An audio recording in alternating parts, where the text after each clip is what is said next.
Tamborilero y percusionista, Julio Sánchez es un buscador de ritmos. Inquieto, simple y transparente, predica la cultura del tambor en sus clases, surfea las fusiones en la música, abriendo la cancha a lo que la canción necesite. Hola, Julito. Juli. Bienvenido. Bueno, ¿Cómo estamos? muchas gracias. ¿Todo bien? Bien, ¿y tú? Bien. Bueno, salimos por acá. Bueno, bienvenido a Deja que te cuente. Buenísimo, muchas gracias, un placer estar acá. Estamos muy contentos de que estés acá y teníamos muchas ganas de charlar con vos. Bueno, buenísimo, muchas gracias, un placer venir esta noche. Bueno, la idea de Deja que te cuente es justamente charlar con artistas locales, conocer un poco cómo miran su instrumento, su disciplina y acercarnos a su mirada. Así que para arrancar, quería irme a los orígenes, a tus orígenes. Y se dice que el candombe te baja por tu viejo, Chicotazo Sánchez, ¿puede ser? Sí, así como le hicieron a mi papá. Bien, y ahí te voy a pedir una escena de esos primeros encuentros con el tambor. Si te acordás por ahí, como si pudiéramos viajar en el tiempo, ese Julito de, no sé, 5 o 6 años, ¿cuánto tenías? Que agarró un tambor y lo empezó ahí como a golpear, ¿qué pasaba? Bueno, pasaron varias cosas ahí. Exacto, no sé qué edad yo tenía cuando mi padre empezó a meterse como en el mundo del candombe. A él siempre le gustó y bueno, aprendió, mi papá tiene una particularidad que aprendió a tocar en un Walkman, escuchando tipo tambores y bueno, aprendió ahí a tocar así, como así lo entrenaba un poco y bueno, después como que tenía unos amigos en Montevideo, él es de acá, pero tenía amigos en Montevideo, entonces él iba para ahí a tocar. La verdad es que cuando yo era chiquito no me interesaba el tambor. Mi padre me decía, vamos a tocar el tambor. Yo le decía, no. Y a los 8 me interesó la batería, me interesaba la batería. Yo le decía, no, yo los tambores no, yo toco la batería. En mi casa, ya desde esa época, entrabas al garage y había 10 tambores colgados de la pared. Mi padre tenía unos ganchitos y los iba colgando ahí, pero a mí no me interesaba mucho. Sí. Yo estudiaba batería y alguna vez lo miraba ahí. Con el tambor me pasó una cosa muy particular, de que un verano en el año 97, eliminatorias para Francia 98, Uruguay-Argentina en el centenario, en la cresta de la ola de la juventud, cuando yo tenía 13 años, me llevan al estadio a ver a Uruguay-Argentina. Sí. Yo estaba emocionado, domingo, nos vamos al estadio, una cosa increíble. Claro, no me avisaron que había una parada antes. Me dijeron, hey, estamos en enero, tenemos ensayo para el carnaval, no tenés que fumar el ensayo. Sí. Yo dije, qué embole, me tengo que ir a fumar el ensayo de los tambores. Yo había visto tambores siempre acá en Maldonado, se juntaban ahí, esos tambores que tenía mi padre eran como los tambores un poco de toda esa banda, como eran 8 o 10, se juntaban ellos, tocaban. Y no me olvido nunca que bajé ahí, saludé toda la movida. Cuando arrancó la cuerda de tambores, que eran como 70 tambores, me vibró algo así que no lo podía creer. Y a partir de ahí como que hubo un quiebre. Pedí tambor ese día, me dijeron, no, tambor no, me dijeron. Claro. Claro, me dejaron deseando.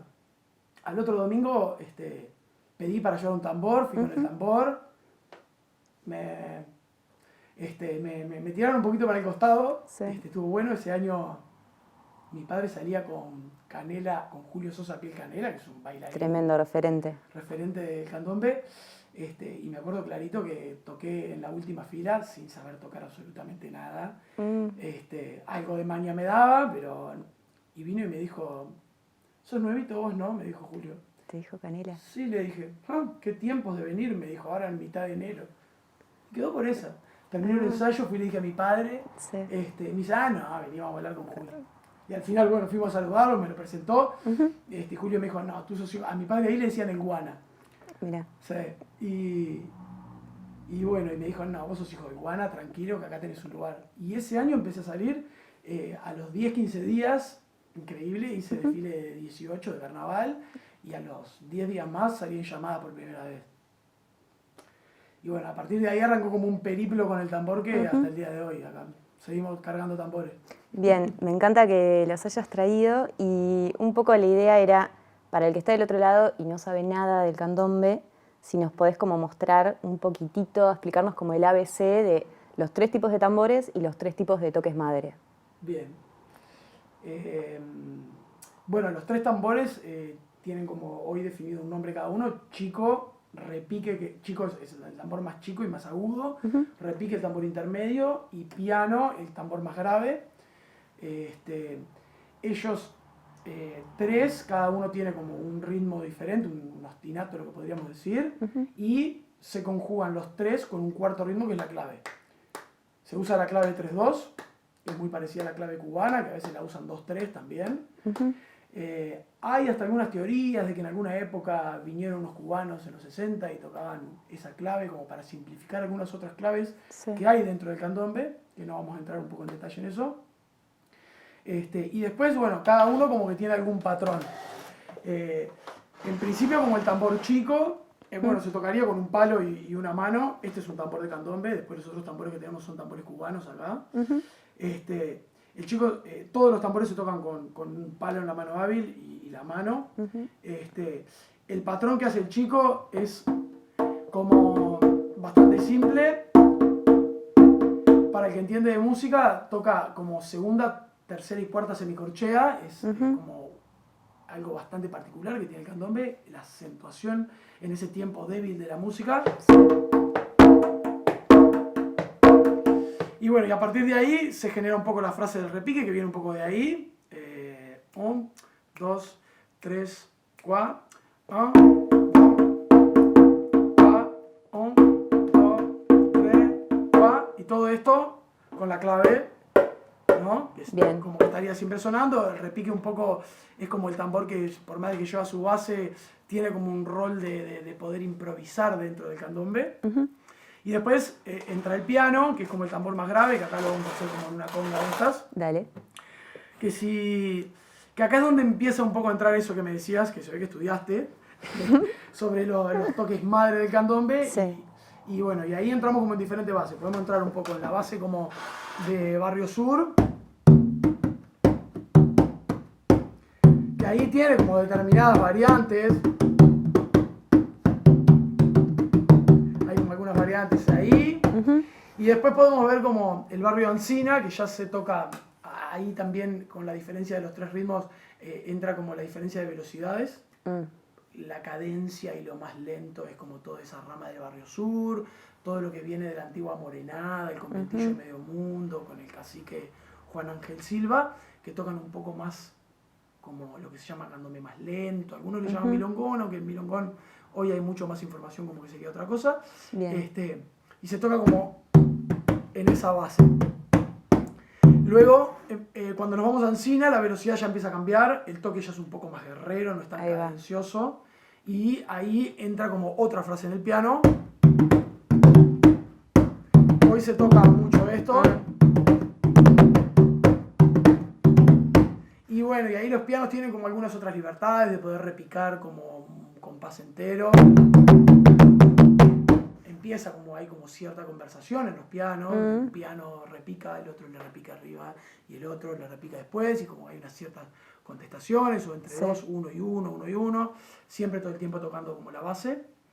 Y bueno, y después está como la rama del cordón, que un poco es una derivación de Ancina, con un poco más de velocidad todavía. Tiene una impronta que de repente lo llevan más los pianos. La base es muy parecida. Ahí va. Y a mi entender, el candombe del cordón tiene una impronta como mucho más, bastante más agresiva, bastante más de velocidad. Y el cordón tiene como un arranque en una época con la familia de los Pintos, con Aquiles, que son como los referentes de ese barrio, que fueron ellos los que veían a Ancina tocar, hasta que en un momento consiguieron unos tambores. Ahí se ve que hubo como algún corte en la cadena que ellos no tocaban en su familia, en el conventillo de Gaboto. Iban a Ancina a ver, y ellos como que querían tocar, y bueno, un día consiguieron unos tambores, empezaron a aprender y se animaron a ir a saludar a Ancina, y como que a partir de ahí empieza como esa historia de un poco del cordón. Genial. Bueno, te traje un par de frases tamborileras de distintos referentes del candombe para que las leamos, esta la voy a dejar para el final, para que las leamos y que veas con cuál te identificás, cuál te resuena. Las voy a leer. ¿Cuál te dan ganas de charlar? El secreto del tambor es quererlo, respetarlo, cuidarlo como el mejor instrumento, del Lobo Núñez. Hermoso. Un candombe en la noche se hace oír como un reproche y el eco de 1000 voces llamando un continente, de Gularte. Son también partes de canciones. Jorginho. Sí. Es candombe todo lo que hace mover tu cuerpo. Palmas, la clave en una botella o una lata, de Maluma Jiménez. Qué grande, Maluma. Cuando un tamborilero se pierde, ataca la madera, de Perico Gularte. El candombero es todo un dandy, por dentro sufre y por afuera va pa'lante, también de Gularte, Jorginho Gularte. Y el candombe es como un árbol, de Julito Sánchez. Esa frase que lo sacaste de Julito Sánchez. Sí, otro referente de la cultura del candombe. ¿Cuál te gustaría arrancar? ¿Cuál te Bueno, tira? lo primero que voy a hablar es un poquito de la frase que dije yo, como para que entiendan qué es lo que Dale, estamos me hablando, encanta, ¿no? sí. Bien. Cuando digo eso, que el candombe es como un árbol, lo he hablado con un montón de amigos candomberos, algunos referentes. Acá hay unos nombres que me debería sacar el sombrero para hablar de ellos. El candombe es como un árbol porque, a mi manera de ver hoy por hoy, el tronco común de todo esto podríamos decir que es candombe. Y podemos encontrar como determinadas raíces que están ahí, que son como estos ritmos madres de lo que nosotros veníamos hablando. Bien. Y bueno, y podemos mirar un poco para atrás en un montón de cosas. Y lo que se llama como más candombe raíz es, bueno, podemos tocar esto y es como más un candombe raíz. Yo siempre digo que nunca lo vamos a tocar como lo tocan ellos. Podemos imitarlo en un montón de cosas, sí, buscar. Hay un montón de cosas que yo creo que están en el gen. Viene de la transmisión de la familia, de la otra familia, de la otra familia, y eso viene de allá de África. Sangre. O sea, porque vos pensás que esto es un bagaje cultural que lo trajeron sin nada, ¿no? Y así es la música del mundo, de América y del mundo. Hoy la gran mayoría de las músicas son negras. Prendemos la radio y escuchamos funk, y escuchamos jazz, y escuchamos reggae, y escuchamos salsa, cumbia, y proviene todo de ahí. Todo salió del mismo Y lado. es un bagaje cultural que lo trajeron con ellos. Dejaron un legado bastante importante en el mundo. Y bueno, tenemos esas raíces, un tronco común que es el candombe, y luego hay como un montón de ramas ahí adentro del candombe, como, bueno, ni que hablar que de repente vos tenés una cuerda y de repente puede tener como un poco tu identidad. Hoy, sobre todo con mucho de lo que pasa con las cuerdas mismo de tambores, con los cortes, todas estas movidas que han habido, que ha sido muy polémico en los últimos años. Entonces eso también genera como determinadas identidades, y escuchás cuerdas que te hacen determinadas cosas y vos decís, es fulano, escuchás otra cuerda y sabés que es otra comparsa. Y después como toda la parte musical que entran como las fusiones, ¿no? Podemos hacer candombe canción, podemos, esos candombes canción pueden tener como algún aire hacia algún lado, hay algunos que lo llevan un poco más hacia lo latino, entonces de repente escuchas un candombe pero parece un poco una salsa, pero es candombe, tiene como esa vertiente. Hay otros que te hacen algunas canciones un poco más jazz, con unos acordes un poco más jazz, pero sigue siendo canción. Después está como todo el palo candombe jazz, que es como toda una improvisación un poco arriba de candombe, con instrumentos como guitarras, como teclados, como, no sé, instrumentos de viento, todo improvisando en algo a veces sin instrumental, sin voz. Y luego tenemos un montón de bandas de reggae, de funk, de rock and roll, hoy en Uruguay, que en su repertorio hay alguna parte de candombe. Entonces, claro, es como, bueno, ese árbol se está abriendo y siguen naciendo ramas, y de repente mirá esto es lo que están tocando, están tocando candombe rarísimo en un tiempo, no sé, en 7 octavos, en unas cosas así que sí. Y no deja de ser candombe, no deja de ser un desarrollo de todo este ritmo, que no se sabe para dónde va, ¿no? Y lo podemos mirar como en otras músicas de otros lados, que empieza a pasar eso. Hoy pasa con el candombe, por suerte, que no pasaba hace unos años. Genial. ¿Alguna otra? Y mira, me voy a elegir esta porque, más que nada porque con Perico, lo que me pasa con Perico es que... La leo. Sí, claro. Cuando un tamborilero se pierde, ataca la madera. Perico para mí es un maestro, es un referente. Tuve la suerte de poder tocar paño a paño con él ahí. Trabajé con él en algunas charlas que lo traje a dar, lo llevé a unas escuelas, a unos liceos a dar unas charlas. Estuve en la casa de él charlando con él sobre un montón de cosas de candombe, y para mí es un maestro, es un lord del candombe, así. ¿Qué quiere decir eso? Ataca la madera. Bueno, lo que quiere decir ahí en realidad es como la clave es la llave del ritmo. Ahí va. Y eso es como, bueno, cuando nosotros miramos un ensamble de percusión, las claves de los ensambles de percusión son llaves para poder entrar al ritmo. Entonces lo que él quiere decir un poco ahí es como, bueno, cuando estás un poco que no entendés en dónde estás tocando, volví a poner la llave, acomodate otra vez y volví a empezar. Genial, venís ahí, lo perdiste, te vas a la clave. Sí, y bueno, y como en toda una experiencia que he tenido como un poco en docencia, un poco del ritmo, lo que termina pasando es lo que te decía recién, con ese tiempo débil acentuado, tiende a pasar de que ese tiempo se nos pasa a la tierra y claro, ya no es segunda semicorchea y termina siendo como el tiempo, primera semi o bueno, el tiempo. Entonces la cabeza percibe como que el ritmo se te dio vuelta, ¿viste? Claro. Y es lo que pasa en ese momento, cuando un tamborilero se pierde y Sí. no sé dónde estoy tocando, bueno, escuchá la clave, volví otra vez a la llave del ritmo, que acá abrimos otra vez la puerta y empezamos otra vez. Genial. Es un poco como ese concepto de esa frase. Me encanta.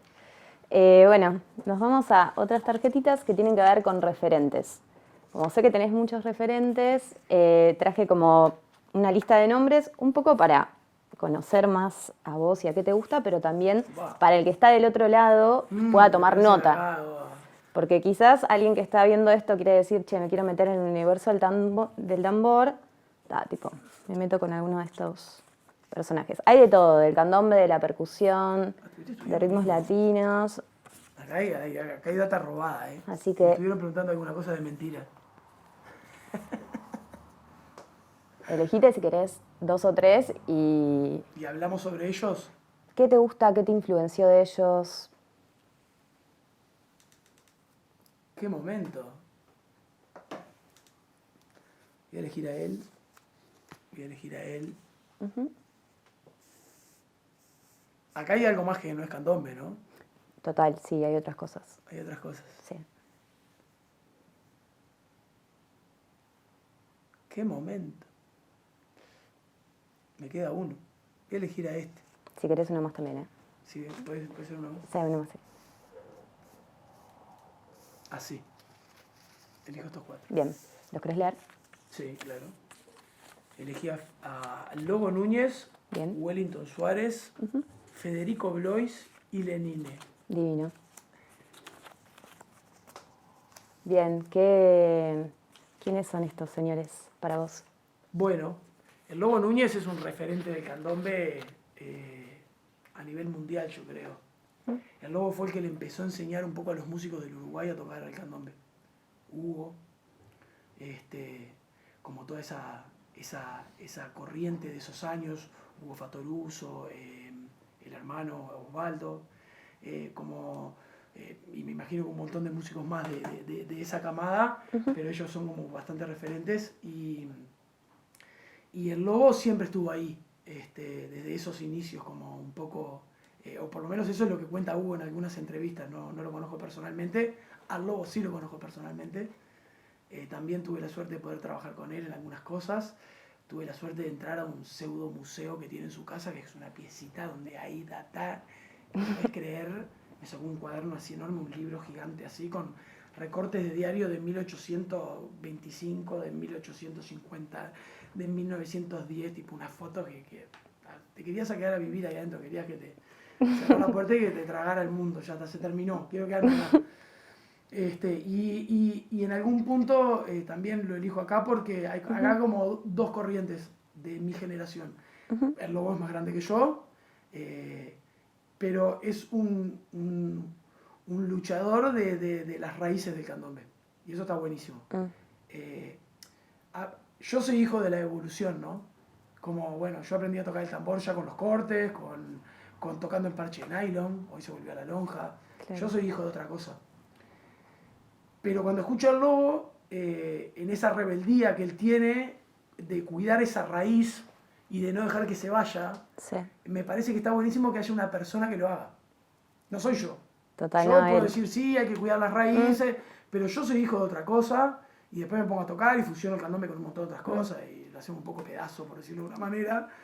Y por más de que el Lobo toca cosas fusionadas, es el percusionista de Rada de toda la vida, él es una persona que ha cuidado muchísimo la esencia del candombe, sobre todo en todo el quilombo con la llamada, cuando empezaron a pasar todos los cortes y toda esta nueva, este nuevo modismo de televisación y comercialización, un poco de la llamada, que él tiene una mirada bastante particular sobre eso, que podemos estar de acuerdo o no, pero que cuida como el interés, sobre todo del artista que está ahí en la calle. Él no va. Ella no va más. Claro. Él dice en unas entrevistas, dice, yo me voy a poner a hacer un carro de chorizo y vendo chorizo y gano más plata que saliendo a tocar el tambor. Al final todos hacen plata. Yo soy el que doy el show y me voy a mi casa sin nada. Entonces, como alrededor de todo eso, o sea, la llamada era un lugar de encuentro del barrio, de encuentro de las familias. Bueno, sí, está bien, creció, está bien, pero hubieron cosas que de repente no se tuvieron en cuenta en ese crecimiento. Hubo gente que las aprovechó, hubo gente que ha sido galardonada en llamadas, que es de la colectividad. Pero bueno, Lobo siempre ha sido un luchador de... Como un guardián. Sí, un guardián de las raíces. Y eso hay que reconocérselo y está buenísimo que alguien tome ese rol. Total. Porque si todos nos vamos así, es como que nunca lo atamos con una piola, ¿viste? Sí, sí. Y hay uno que tiene que estar acá y dice, no, el nudo está la firma. Váyanse, dale. Totalmente, ¿Viste? sí. Entonces está, por eso elegí al Lobo. Bien. Después Wellington Suárez. Sí. Wellington en los 90, junto con su hermano Héctor Manuel, que estaba por ahí. Con Héctor tuve la suerte de tocar muchos años, me enseñó un montón de cosas. Salí en llamadas con él muchos años. Hoy tiene su comparsa Integración con Florencia Gularte. 2x3 paso por allá a saludar, ahora ya no estoy saliendo. Wellington es el hermano. Y Wellington un poco, bueno, junto con Héctor, pero Wellington en el repique como revolucionó bastante en los 90, como todo el rulo simple, un montón de cosas que fueron como bien característicos, me parece, de esa época, con un montón de cortes dentro del teatro de verano, fueron los primeros que empezaron a tocar cosas como ritmos más como de batería arriba de los tambores, fusionándolos con candombe. Entonces, bueno, como... Creo que muchas de las cosas que tengo de tocar cuando me cuelgo un repique, que es en un tambor donde toqué muchos años y me reconozco bastante, por todo el rol improvisatorio que tiene también, como por más que me gusta tocar otros tambores, el repique tiene ese gusto que, bueno, me puede ir un poco a la mierda, ¿viste? Y delirar un poco, y bueno, en algún momento vuelvo, pero tiene como ese momento. Y bueno, y Wellington en eso fue como un padre, me parece, para muchos tocadores, ¿viste? Fue como una referencia bastante importante. Tengo como un montón de recuerdos de él, de muchos piques que le robé a él, que los toco hasta el día de hoy, que los escuchaba en aquella época con un CD, que lo pasaba para atrás otra vez, lo escuchaba otra vez, a ver qué hizo. No, mira, escuché el pique de vuelta, a ver, y lo tirábamos otra vez para atrás y estábamos horas escuchando un pique, hasta que lo lográbamos sacar. Sí. Entonces, bueno, como elegí a Wellington por eso. Con Héctor también me pasa algo parecido, pero Wellington en el repique me marcó un poquito más la adolescencia, ¿viste? Bien. También tuve la suerte de poder tocar al lado de él algunas veces. Hemos tocado brazos fuera de serie. Después acá elegí a Fede Blois. Fede Blois es un hoy amigo, por suerte puedo decir eso. Fue un profe mío de percusión. Que también ha laburado mucho con el candombe, así como dentro de este ramal que hablábamos del árbol. Tiene unos discos buenísimos, si pueden, vayan a buscarlo. Fede Blois, Comunión Total. Está como en las plataformas, por ahí hay algunos videos. Sí. Y bueno, y un poco, como que tengo una afinidad con él por haber estudiado con él, por un montón de cosas que me gusta como él toca, en los kioscos que arma de percusión en un montón de bandas. Tocó muchos años con Abuela Coca, que es una banda que igual a mí de chico me marcó bastante mi influencia musical. En un montón de cosas y bueno, y eso, y como que tiene unos discos de candombe muy actuales, de hace 4 años para acá, tiene unas músicas candomberas fusionadas con un montón de otros ritmos latinos, como mucha música brasilera, cosas cubanas, cosas afro, y como fusión, creo que tiene como, por más de que son músicas instrumentales, no son formatos canción de palabra, aunque algunas sí. Ahora hice unas canciones con Martín Buscalia que están buenas también. Fede tiene una fusión que está muy interesante, ¿viste? En lo que hace. Entonces, bien, o sea, tenemos al lobo ahí abajo sosteniendo el globo y arriba un Fede Blois que se va y explora. Exacto. Y está. Bien. A mí me pasa que yo soy criado un poco en esas dos cosas, ¿viste? Fede es un poco hasta más chico que yo, Sí. Entonces como que somos generaciones bastante, como que nos criamos un poco en el mismo candombe, entonces me siento muy identificado también con lo que pasa ahí. Total. Entonces, bueno, un poco por ahí, ¿viste? Bien, ¿y Lenine? Y bueno, y Lenine, como dentro de un montón de brasileros que había ahí, Sí. es un artista en Brasil que me parece que tiene unas composiciones increíbles. Ujú. Lo escuchás y es muy brasilero. Y esto, como de repente él toca rock o toca más, hay un palo más funk, pero vos lo escuchás y es como que hay samba adentro todo el tiempo. Y bueno, cosas de sus letras, de su impronta musical, de su fuerza en el escenario. Hay un show de Lenine que se llama Incité, que lo hicieron en Francia, con Yusa, una bajista cubana, de las primeras mujeres graduadas en el 3 cubano, y Ramiro Musoto, que es un argentino que se fue a vivir a Bahía muy de chico a estudiar música brasilera, y terminó siendo un referente dentro de la música bahiana. Sí. Ramiro se murió, tuvo una enfermedad y bueno, hoy ya no está, pero dejó un legado bastante importante como argentino dentro de Claro. Bahía, que Sí, hay hay que llegar allá Eso, y total. marcar un sello. Sí. Y bueno, hay un show entre los tres que es increíble, Divino. samba con mucha data percutiva, y bueno, hay todas estas canciones de Lenine que tiene una carrera increíble. Entonces es un artista que me gusta mucho de Brasil. Bueno, genial. Me gustaría irnos ahora como por otros carriles del candombe fuera de la comparsa y del universo de los toques, y te quería preguntar por un proyecto tuyo que tiene que ver con la del 30, sus inicios en el Lengue Lengue, y en especial una cuerda que salía los jueves, creo, en el Lengue, que la dirigían distintas personas. Sí, está para salir la cuerda, ojo. Está. Aparentemente vuelve. Bien, divino. Contanos de eso. Son esos hijos que vas dejando por ahí que son hermosos. Bueno, el Lengue Lengue fue un centro cultural hermoso que tuvimos en Maldonado fueron 2 años y medio, entre todo, 2 años y medio, casi 3. Fue un periodo muy corto y muy intenso. Ya venía como gestándose de algunos otros lugares, Villa Rosita, con un montón de gente que estaba como buscando un poco toda esa movida cultural, que hoy gran mayoría de esa gente sigue haciendo cosas por todos lados. Y bueno, y ahí en el Lengue pasaban cosas culturales de muchas índoles, ¿no? El candombe era uno de esos palos.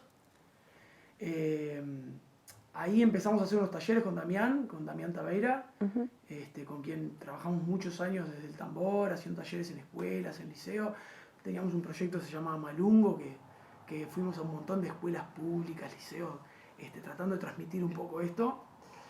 Y ahí en el Lengue empezamos a hacer unos talleres que eran en el patio y se empezó a juntar un montón de gente, y en un momento fue como, bueno, tenemos tantos amigos acá que vienen al taller, vamos a llamar a algunos que ya tocan y vamos a salir a dar una vueltita a la manzana y a tocar acá un ratito, como un poco para los alumnos.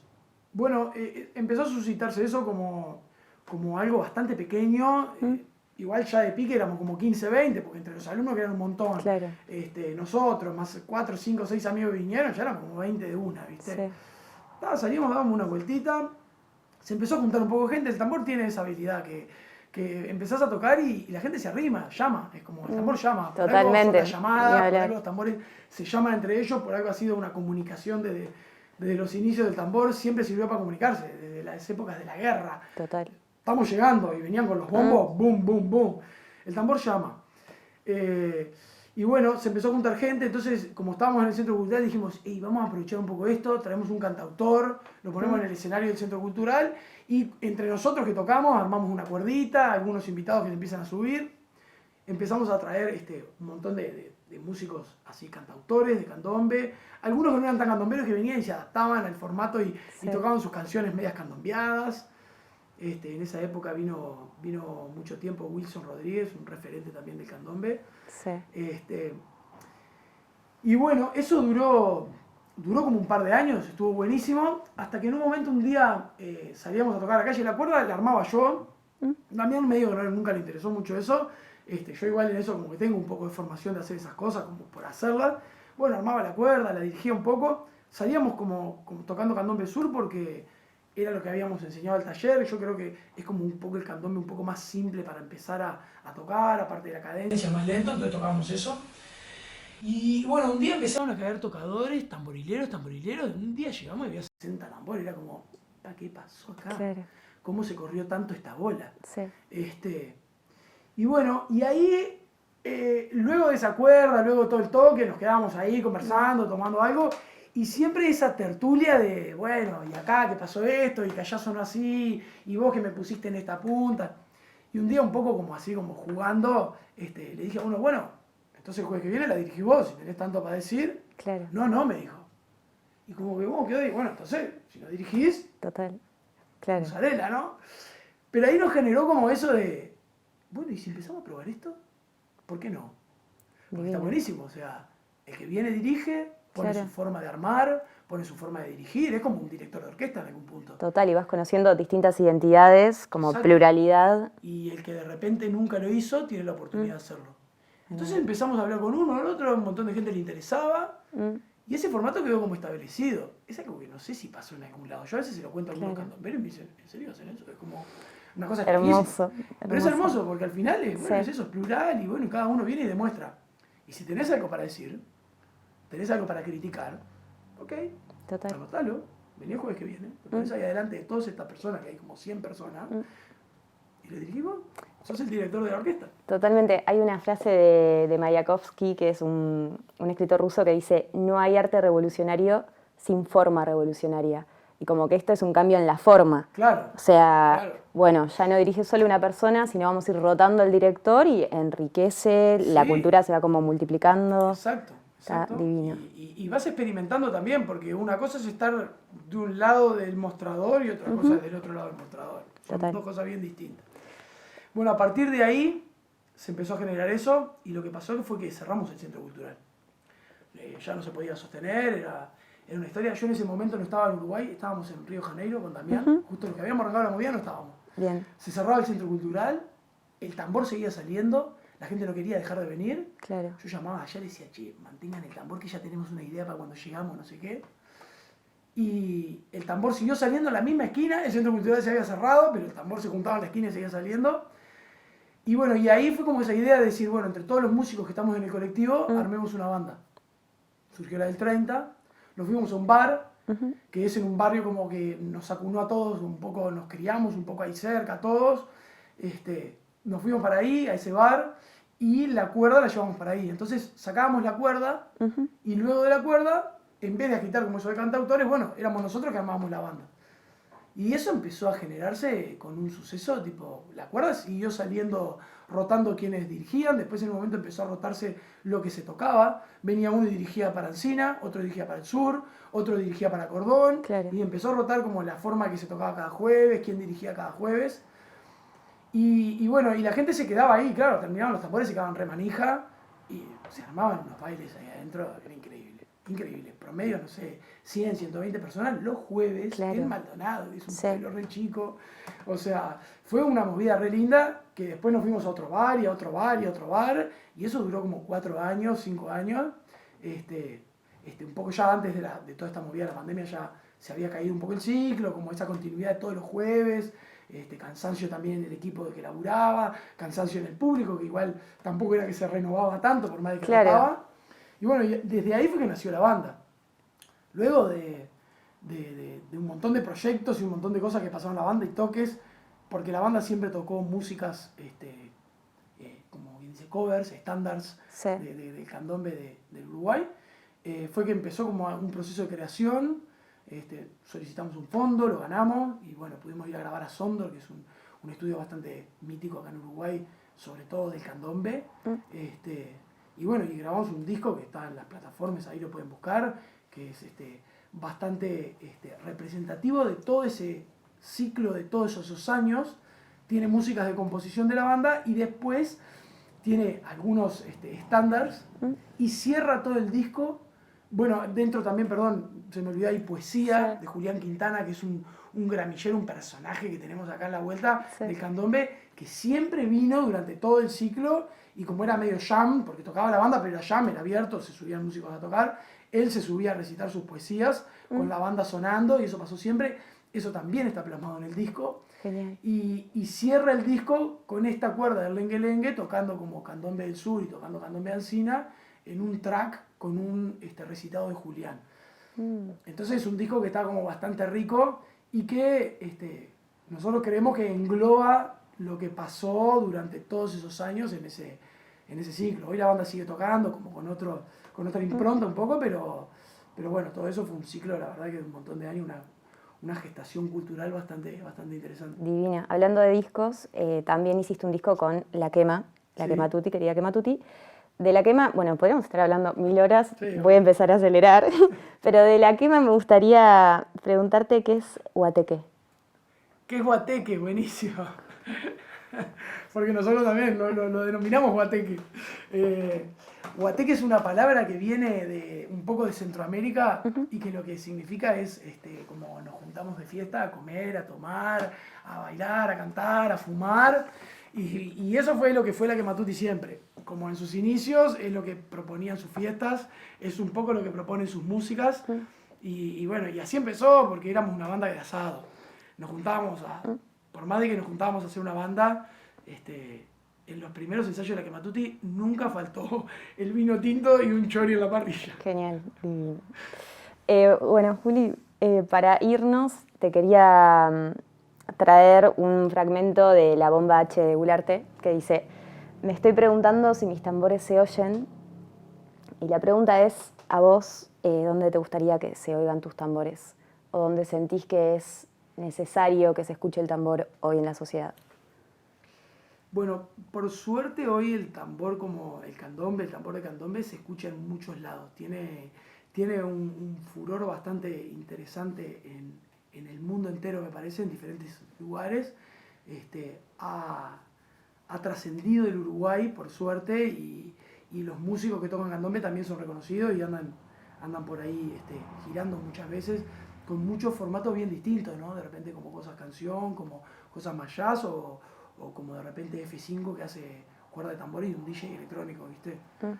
Y andan por ahí. Sería buenísimo que Jorginho hubiera podido vivir todo esto. Jorginho era un músico increíble. Estaría acá con nosotros si no hubiera pasado todo lo que pasó.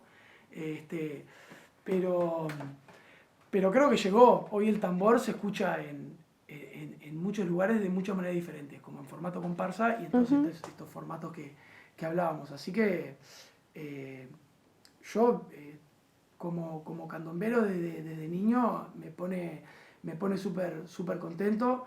Me siento que también he sido parte un poco de todo este proceso, sobre todo acá en mi zona, en mi localidad, donde hemos logrado meter el candombe en lugares donde antes no llegaba el candombe. En zonas bueno, te estoy hablando de cuando yo era niño, ni siquiera había muchos tambores en Maldonado, capaz que había 10, 15, 20 tambores, algunos que se juntaban por ahí.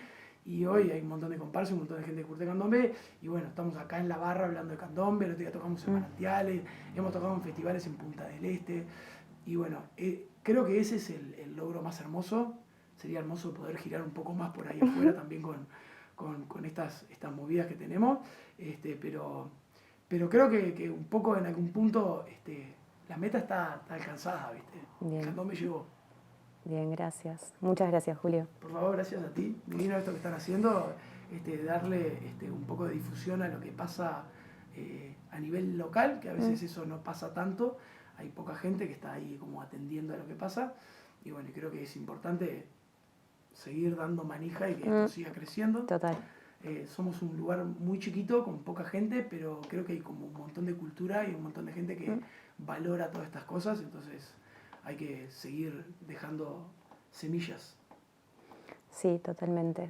Bueno, te vamos a invitar a tocar un poco. Vamos a tocar un poquito, sí. Así que bueno, ahora le dejo el espacio a Ian, mi compañero que te va a acompañar en la sesión. Buenísimo. Vamos para ahí. Gracias, Julito. Por favor, gracias a ti.